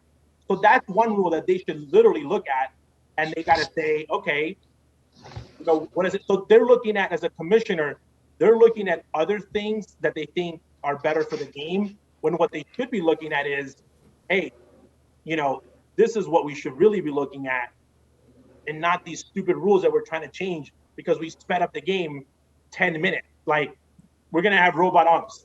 You can't even get replay right. You think you're going to get a robot ump back there? You think we're going to complain about an ump? God bless you, sir. I'm just saying, it's ridiculous. So, like this new rule, okay?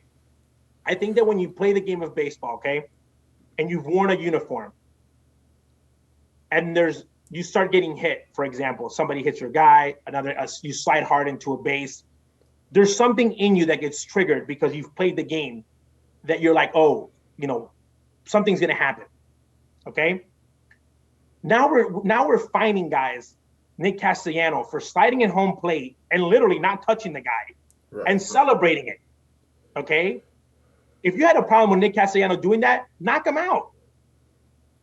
Okay. Now Nick Castellano gets 2 games for over celebrating, but you're okay with Marcelo Osuna hitting a home run and taking a selfie rounding first base.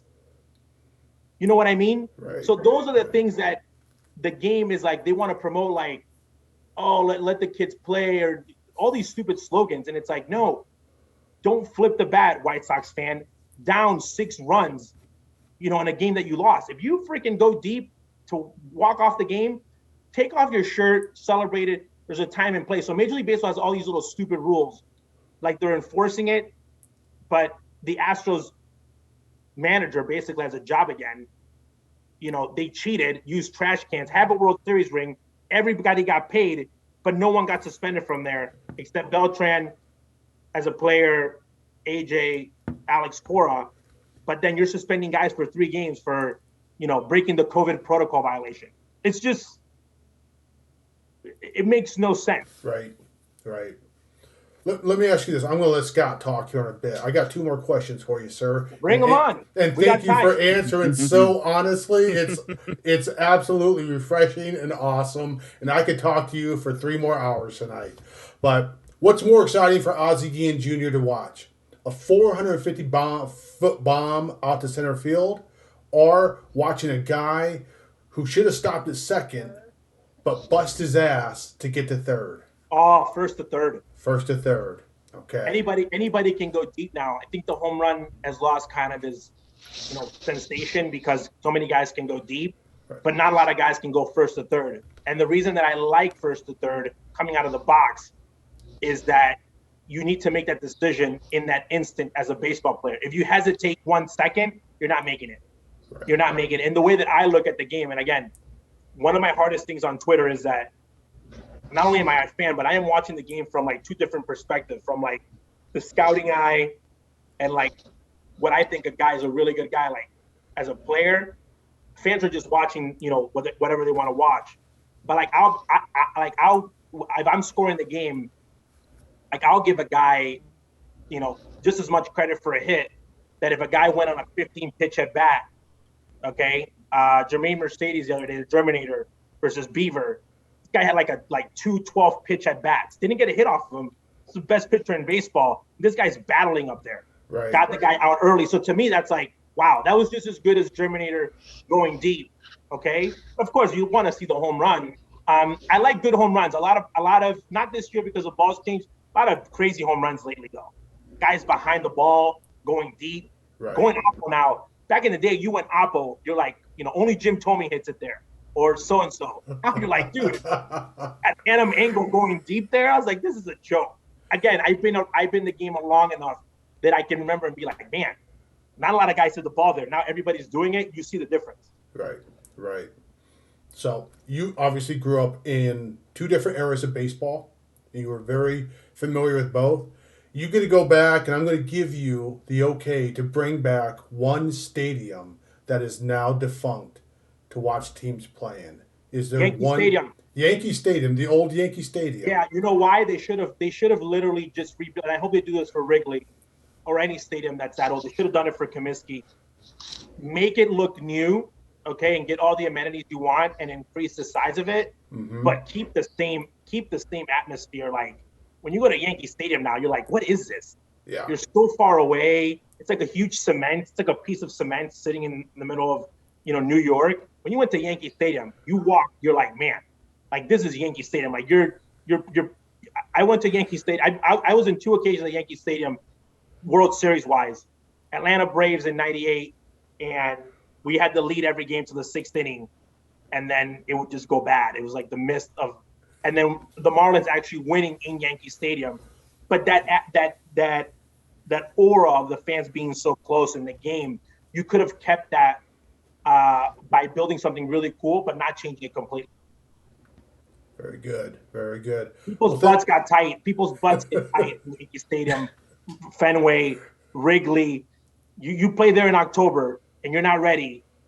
You'll be very tight.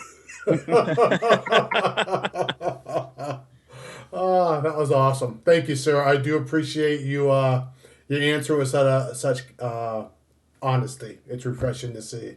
So, Absolutely. Yeah. So, Scott, you got anything? We don't, like I said, I could keep Ozzie on here for 3 hours. I don't want to do that to him, but I just want to get one last thing before we let Ozzie go. Again, we've already taken up a ton of his time, so we appreciate him just taking, you know, all the time he did with us tonight. But Ozzie, just your quick prediction for the Cubs and the White Sox this year. What do you think is going to end up happening with each team? Well, I've said this from the beginning. I think the White Sox are overhyped, okay, media-wise. There's just a lot of question marks, a lot of young players. So do I think they're good? Yes. Do I think that they're the Dodgers? Absolutely not. So I think that they've done great. They're playing 500 ball without Eloy Jimenez, which in my opinion is probably the real deal out of all that group. I think they'll compete for a playoff spot. It's going to be a battle. They're going to have to be tested out and beat their opponent. You know, they have to beat the Twins. They need to get over that hill. They need to beat the Twins. The Sox did it in 04 to 05. They had to beat the Twins, and that's their challenge again. They got to go there and in a pennant race, take it to the next level. And they got to grind. If they don't go get another left fielder, you know, a Peralta, a Santander, that's okay, but they need to go there and literally battle with what they have day in and day out.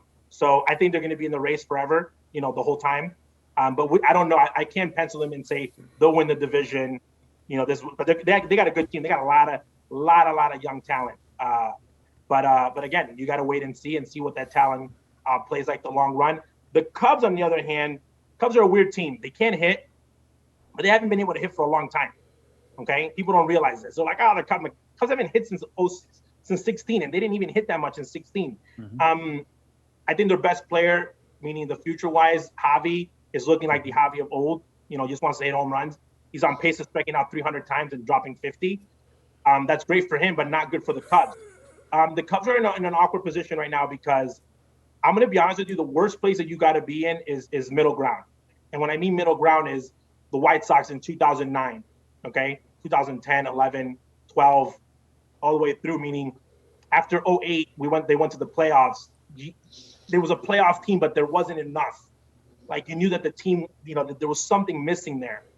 That's how I feel with the Cubs. This core's been together for a while. Okay, they got a World Series. Most don't get that. And it's like you have the guys right now at their highest level they're going to get for you. Okay, so if you're going to be a middle-of-the-road team and you're going to be battling for the playoffs, which they were, they've been in the playoffs the last couple of years, but they haven't taken it to the next step. I'd rather see them make a couple moves than lock themselves in for, a $250 million contract and put themselves in a situation where they can't grow and compete the following year. So if they keep playing, under 500 baseball and kind of lingering there, they might be one of the biggest sellers, in the month of the trade deadline for a lot of guys. Maybe they lend Chris Bryant to the White Sox for the second half to go play left field, and the White Sox send over, no, but the White Sox, by the way, I would ask for Dylan DeCease back. Okay, anyone the White Sox have pitching wise, I'm just saying. So like you could figure out ways to rebuild. And right now, the fact they're looking at what they have pitching wise, but they got to be able to compete and say, okay, do we stay with Rizzo and kind of build, younger guys around him? Is it going to be Javi? Is it going to be Bryant? But you got to be smart. You can't just let the season end, barely make the playoffs or make it, and then lose everybody in the offseason. That's not good. Right. So I thought in the beginning of the season, the Cubs weren't as bad as everybody said they were going to be. I didn't think the White Sox were going to be as good as they were going to be. But now looking at it, they got to start hitting. And the Sox, as long as they stay 500, they can get into a good hot streak and move on. So both teams are going to be really, really, they're going to compete. Better situations than they were in years before. Just an update. The Cubs are sitting at 8-9 right now, and they're up 3-0, ready to sweep the Mets. Puts them at 500 again. I know everybody was excited to hear that, so I wanted to bring that up. Well, hey, I said today, take the over on the strikeouts. I think I said there was on my Twitter, but I said take the money line on the Cubs. The Cubs, again, when you see the Javi, they basically went nuts on the offense. Right. They got a guy like Jake. Again, the White Sox took a lot of the glory. But here's the part that people don't understand this. So we traded for Lance Lynn, okay? Who did they give up? They gave up Dane Dunning. Dane Dunning was the second best pitcher for the Sox behind Giolito. Okay, so you flopped one guy for one guy. Okay. Oh, well, we brought in Adam Eaton. Well, you lost McCann. Okay. So when you're looking piece by piece, it's not so much who you brought in, it's the development of the guys that you have, which for them, Jermaine Mercedes, everybody in that front office that thinks that, oh my God, we're geniuses. You guys are idiots because you should have had him up 2 Septembers ago. Maybe this guy would have been your solution there. Eloy obviously gets lost, but the development of Pantera in center field, Madrigal at second, Moncada. So I'm looking at guys that are already internally there to get better. I think one of the best stories, and I wasn't a fan of his, by the way. He rubbed me the wrong way. Now I understand the kid a lot better. He's nasty though. Michael Kopech. Oh my God. I didn't like him because it was a typical White Sox, they were obsessed with him. This guy throwing the ball, you're like, oh boy. I really wish that I could see him warming up before a game because he's got electric stuff and he is his body demeanor. I would not want to face that kid right now. But when you look at guys like that, those are the guys that are going to make the difference for them to take it to the next level. Not necessarily, one of the guys that came in the big trade. Again, everyone says that, the Cubs robbed the White Sox. It goes back and forth. Again, both teams, I think, should. I wouldn't see why they wouldn't help each other out to try to make the baseball better in Chicago for both cities. Both actually better for both. Yeah, understood. Hey, Ozzie, I believe you have made a ton of fans in the crowd tonight. Absolutely. Yeah, there's a lot of people. So we're going to let you go here and get back to your life. But first, how do people reach you? How do they watch your shows? How do they social media? So the show, you can watch the shows again on all of my platforms, but you can go LaVidaBaseball.com. It's on there. It's on YouTube. We share it on Facebook. We're a big social media channel, La Vida Baseball, constantly showing stuff that's everything baseball and funny. Being Guillen's on there. We have a Being Guillen Instagram page. But for me, the easiest way, Instagram, Ozzie Guillen Jr., Twitter, Ozzie Guillen Jr., LinkedIn, my real name. Again, people, we talk baseball. We love it. I have a couple things that I like, baseball, video games. And I just keep it honest, man. People think that, you know, we're trying to reinvent the wheel. We like watching baseball. One thing that the Being Guillen show is not, which is one of the last things I was going to say, we're not a pre and post game White Sox Cubs show. Okay.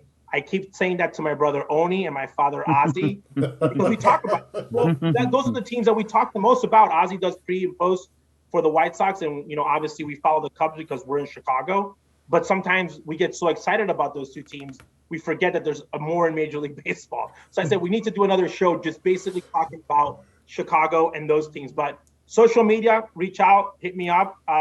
If you have a baseball question, ping my name and I'll answer it to the most honest I can, which is usually 100% of the time. Perfect. Perfect. Well, sir, Thank you, Ozzie. Yeah, thank you so much. You are welcome back on this show anytime. I would love to. I love talking baseball with guys that are very knowledgeable of the game, that they respect the game, obviously, and you know, live in the world of the video game. You know, it's a fantasy world for us. It's again, I love it. I love everything about it. But again, baseball. When we're talking about the commissioner question, okay, this group, okay, this is the group that they need to focus on. Not my wife. My wife will never be a baseball fan. Right. Okay, she's never going to be. I don't care how fast they make the game, who's singing in the game, what they do. She doesn't care. She goes to the games. She's just a bystanding fan. She's going to go because it's cool to go, but she's not a diehard. And they need to focus on the diehard fan. What do the diehard fans want? Is it when we broadcast? Is it putting a second broadcast team that talks and watches the game on analytics? Okay, and all your stats are in analytics. And is there another broadcast team that's all on gambling? Okay, and we're talking, you know, middle of the game parlays. I think you should go bet this, you know, next pitch is going to be a strike. So it's really finding out the people that are really watching the game and doubling down on them and not trying to bring people that don't care. People are like, oh, well, NBA. I'm like, if you watch the NBA, you're not watching MLB. You don't have enough time in your day to do that. Right. Okay. It's very hard when you're doing that, especially when it's close in the season. So that's my dream, is doubling down. I'll give you guys a tidbit. Latino baseball players are almost 50% of the league. Okay. When they're talking about other groups of people being less of the larger number, they always deem it as something negative, like they did something wrong. And it's like, no, but Latinos are just so much more into baseball because it's become our number one sport. Okay. We're battling soccer now in certain parts of the world, legitimately battling them for the top athlete. So the more the game increases there, obviously we bring more product, that number is going to increase in the big league. So those are the fans that we need to double down on, especially here in the States, because the people that love baseball, man, they love baseball as it is. We don't want anything different with it. Right. Yep. Absolutely agreed. Absolutely agreed. Yep. Well, sir, thank you very much for joining us tonight. Yep. You have yourself a wonderful night, and the crowd thanks you also. The viewers thank you, and so yep. Thank you guys. Yeah. Talk to you guys. Thanks, soon. Ozzie. We'll talk soon. Thanks, Ozzie. Take care. All right. Thanks, Ozzie. Awesome. Great stuff, guys, tonight. Great stuff. Yeah, that was a lot of fun. Big show. Yeah, so we're going to give a quick update here. I know we're running a little behind here, but we're going to give a quick update. So again, rosters, we're making progress. We're narrowing down onto the teams that we have started. We're getting close to about 50%. We're not 50% yet, but somewhere in that ballpark. We'll give you guys another big update on Monday's show. Next week, we'll have a show on Monday, deep dive into franchise. We're going to have Tim Barnes from Operation Sports. We're going to have Frisk on with us and a bunch of other people. So we'll talk more into the franchise mode on that show. I'm going to give you guys a quick peek here if the share screen feature works. Here we go. All right, you guys can see that. This is from the full minor set that we're working on right now. This is the depth chart in franchise mode. This is the Tigers 2025 roster. So if you guys were to go in and use the out of the box roster that comes with the game, you're going to go in, you're going to see it. It's not going to look like this.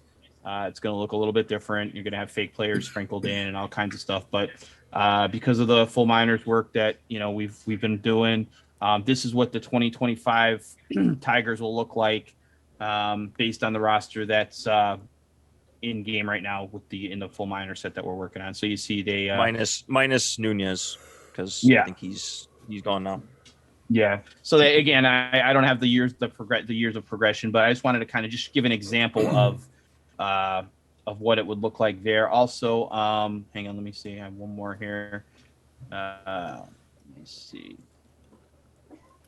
All right, so we're gonna one more, and this is it. This is the Phillies. I just pulled a couple teams that were done. This is the current year Phillies. A little bit different than the roster that comes in the game. Again, everything's kind of more real life, more true to life. You see it makes a lot more sense than it does with the out of the box roster. So we'll have more of these for you guys as we get closer. We'll share a bunch of teams. So basically what I want you guys to do is if you want, throw up on our Twitter, just tag our Twitter account or in the chat room here and just give us some teams that you guys would like to see the depth charts for in the years. We've got the 5 years there. So if you say, hey, I want to see the Tigers 2022 or whatever, just throw it up there. And if we have that team complete, next week we'll try to show you the depth chart for that team, give you a little sneak peek at what the roster looks like for that year. But yeah, so again, rosters are coming along. Stay patient. They're looking really, really good. Doing a lot of testing with certain things. Chase and Chris and James are all plugging away with me. So we'll have a lot more done this weekend. And then Monday we'll have a big update for you, and hopefully, Monday's show we can give you guys a time frame. Maybe narrow it down to within a few days or something like that as to when the rosters will actually be released. But we're getting closer, So stay patient. We, like I said before, we just want to make sure it's a good product. It's the best product that we can put out. We want to make sure that you guys are happy with it when it's out there, and yeah, we're excited. So next week, again, Monday, deep dive into franchise, tons of franchise stuff, 2 hours of just franchise talk, MLB the Show talk. And then Thursday, we've got another great show. We've got Katie Wu from The Athletic, St. Louis Cardinals reporter. She covers the Cardinals for the Athletic. She's going to be on with us.